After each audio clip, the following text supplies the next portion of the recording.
Agnès Ray, bonjour. Bonjour Nadia. Ça va ce matin? Ça va, merci. Ça va et vous? Oui, ça va. J'ai pris un bon petit déjeuner bien salé, comme vous aviez recommandé la super. dernière fois. Pas de sucre, on a banni le sucre depuis quelques temps au petit déjeuner. C'est l'idéal. Donc voilà, c'est dire que la semaine dernière, on avait amorcé donc, la discussion autour de l'obésité et de la prise de poids. Exactement. On a parlé de l'obésité. Qu'est-ce que l'obésité? Nous avons déjà parlé de la masse maigre et de la masse grasse, que ce n'est pas seulement l'indice de masse corporelle. On a aussi parlé des risques de l'obésité qui sont liés, qui sont les conséquences. Plusieurs pathologies viennent de l'obésité et du surpoids d'ailleurs. On a parlé aussi de comment se forme ce tissu adipeux un petit peu partout dans le corps et les dangers de l'obésité, surtout du tissu adipeux autour de l'abdomen. Voilà.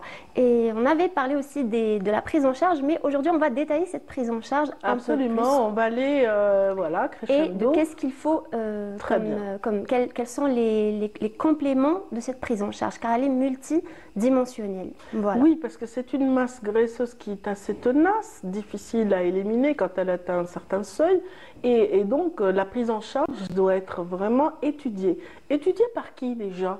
Qui doit-on voir quand on est obèse? On doit voir son médecin généraliste et aussi un nutritionniste, un nutrithérapeute, de préférence un médecin nutrithérapeute pour avoir une prise en charge plus globale. Pourquoi? Parce que lorsque on commence une prise en charge d'un patient qui est obèse, on va faire d'abord un bilan sanguin. Et là, on va chercher tout ce qui est diabète, tout ce qui est hypercholestérolémie, tout ce qui est hypertension artérielle. On va chercher les pathologies. Oui, s'il y a un déséquilibre hormonal, exactement. C'est vraiment un bilan qui est assez large et qui va viser toutes les pathologies qui peuvent être les conséquences de cette obésité ou de ce surpoids. Et justement, si une de ces pathologies est décelée, elle va être prise en charge.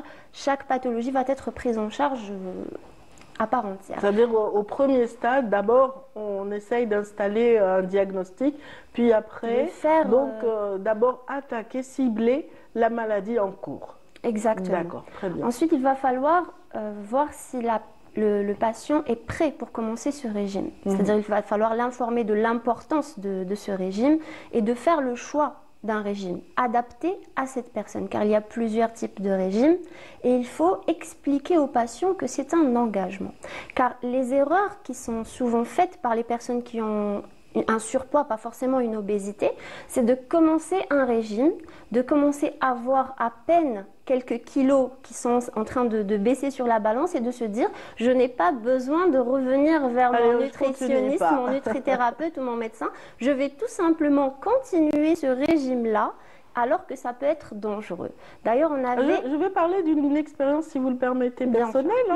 Il y a quelques années, j'avais pris du poids, donc suite à une thérapie, des médicaments qui m'avaient un petit peu fait enfler. Et donc, qu'est-ce que j'ai fait? Donc, j'ai pris les conseils d'un nutrithérapeute et en cours de régime, une petite entorse. Je me suis dit, ça va pas se ressentir. J'avais pris 2 rondelles d'ananas. D'accord. Je me suis dit, ça c'est rien, en 5 jours, pourquoi? C'est rien. J'arrive, je passe sur la balance et le poids n'était pas celui qui avait été prévu par le médecin. Mais vous avez triché. Voilà. Donc le médecin peut découvrir là c'est un petit peu extrême, je trouve. mais je trouve qu'il faut quand même... Vous avez fait quelque chose. Normalement, en principe, nous serions déjà à tel poids. Et puis finalement, non. Je pense que vous avez triché un petit peu plus que ça. Je vous assure, 2 rondelles. Mais peut-être le moment où je les ai prises n'était pas adéquat. Exactement. Voilà. Mais il y a des gens, justement, des personnes qui vont au-delà de ça. C'est-à-dire que vraiment, ils prennent le régime. On avait parlé du régime cétonurique, par exemple. Il y a aussi le régime hypocalorique. Il y a le régime hyperprotéique. Il y a une longue liste de régimes. Donc, il va falloir faire un choix du régime le plus adapté à cette personne. Très bien. Et d'ailleurs, comme je disais, un régime cétonurique par exemple ou un régime hyperprotéique, la phase d'attaque ne doit pas dépasser 1 semaine. Sinon, ça va être dangereux même pour les reins car il y a trop de protéines, ce n'est pas une assiette qui est équilibrée et la personne va continuer, va se dire je prends que des protéines, alors que ce n'est pas des sportifs, ils ont une dépense énergétique qui est normale de monsieur tout le monde. Donc ils vont prendre que des protéines, ils vont abîmer leurs reins à force. Ils vont fondre vraiment, mais ils vont abîmer leurs reins, ils vont avoir d'autres problèmes de santé qui sont plus graves et le pire, c'est l'effet yo-yo. Alors le plus important dans ces régimes-là, c'est vraiment d'être suivi. Si votre médecin vous dit après 1 semaine ou 2 semaines, on va attaquer la deuxième phase, il va falloir revenir et changer le régime. Il va falloir réintroduire, après ce régime-là qui est protéique, où on avait dit la première phase, on enlève tout ce qui est sucre, tout ce qui est féculent, tout ce qui est pain blanc, riz. On enlève tout ça, on laisse que les protéines. Après cette phase d'attaque, on va réintroduire les aliments, mais par indice glycémique. Exactement. Mais nous allons commencer par des aliments à indice glycémique bas, car la teneur en sucre d'un aliment, ça aussi c'est une idée reçue, on croit qu'un aliment qui a le même taux de sucre qu'un autre a le même indice glycémique. Or c'est faux. L'indice glycémique, c'est la rapidité à laquelle le sucre passe dans le sang, qu'il est absorbé plus rapidement qu'un autre aliment qui a peut-être la même teneur en sucre. Voilà, par exemple, on donne un exemple, les lentilles ou la pomme de terre, on va voir que peut-être le taux de sucre est le même dedans, mais l'indice glycémique des lentilles est plus faible, beaucoup plus faible que celui des pommes de terre qui est élevé. C'est copieux voilà. quand même une pomme de terre. Et ça, c'est lié aussi à la teneur en fibres qui fait que l'indice glycémique est plus bas.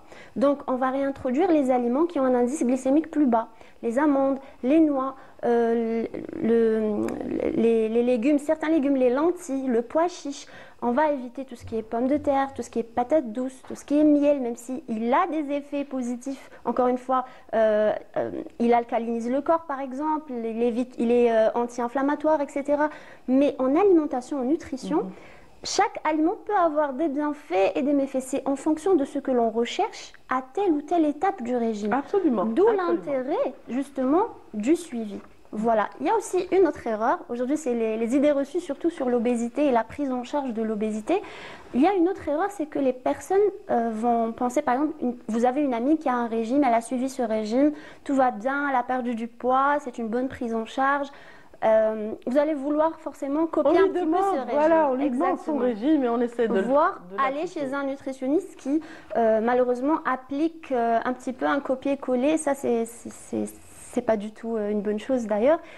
Et là, vous allez être vite découragé. Pourquoi? Idem pour les traitements médicaux, c'est-à-dire certaines personnes font de l'automédication en se disant voilà, ma soeur a pris tel traitement, je vais faire pareil. Voilà. Non, chaque personne, voilà. Chaque personne a des besoins spécifiques, mais pas seulement. Il s'agit aussi des goûts, car en nutrithérapie, on prend en considération les goûts de chacun. Quand vous faites votre menu, quand vous préparez, vous élaborez un menu pour le régime, la suite du régime de ce patient qui souffre d'obésité, vous allez intégrer les aliments justement à indice glycémique bas pour les réintroduire en fonction des goûts de cette personne. Si cette personne n'aime pas tel ou tel aliment et vous allez les réintroduire après une petite privation, ça va faire plus tard un effet yo-yo, ça va faire un dégoût, ça va rendre le régime, la prise en charge beaucoup plus difficile.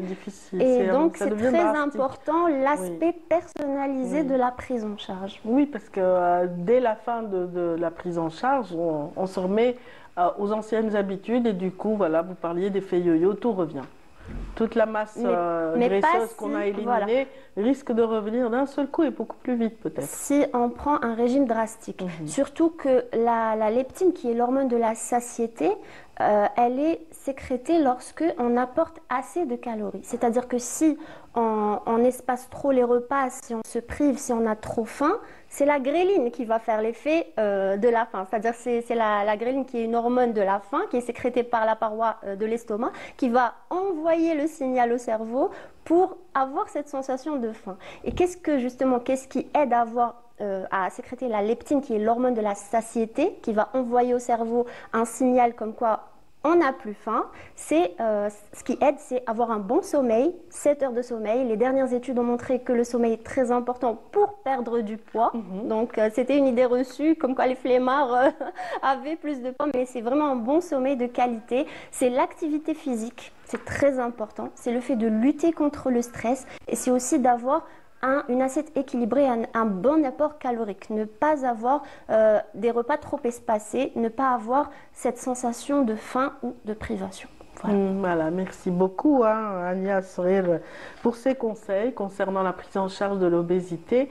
En tout cas, ce qui est sûr, c'est que lorsque ça devient difficile, et on terminera là-dessus certainement, c'est que quand ça devient difficile, il ne faut pas hésiter à avoir aussi les conseils d'un psychologue, n'est-ce pas? Exactement, la prise en charge psychologique est très importante, que ce soit pour traiter les causes de cette obésité qui peuvent être vraiment liées aux émotions, à la tristesse, comme on a dit, au stress surtout, car le cortisol, le stress, ça va engendrer une augmentation du cortisol dans le corps. Le cortisol, qui est l'hormone du stress, va engendrer aussi une augmentation de l'envie de manger, la glycémie va augmenter, et donc c'est un cercle vicieux.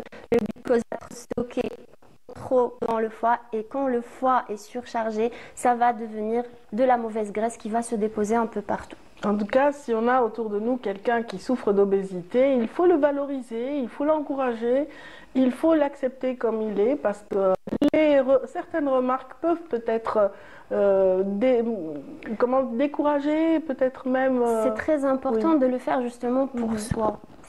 C'est bien sûr le regard des autres, c'est une culture générale à avoir, c'est clair. Mais il faut vraiment le faire pour soi. C'est-à-dire que si on perd du poids, si on veut être mince, c'est pour avoir un poids de forme, c'est pour se sentir plus léger, en bonne santé pour également. Se sentir en bonne santé, pour éviter toutes ces maladies-là. Et voilà, et donc la prise en charge psychologique, comme vous dites, avoir un coach sportif, car sans activité physique, ça va être très difficile de maintenir ce poids de forme. Et justement, plus on fait de l'activité, l'activité, c'est pas seulement du sport, c'est aussi faire de la marche rapide, c'est faire du ménage, c'est vraiment plusieurs types d'activités rentrent dans ce mettre le contexte-là, corps en activité, en mouvement, exactement.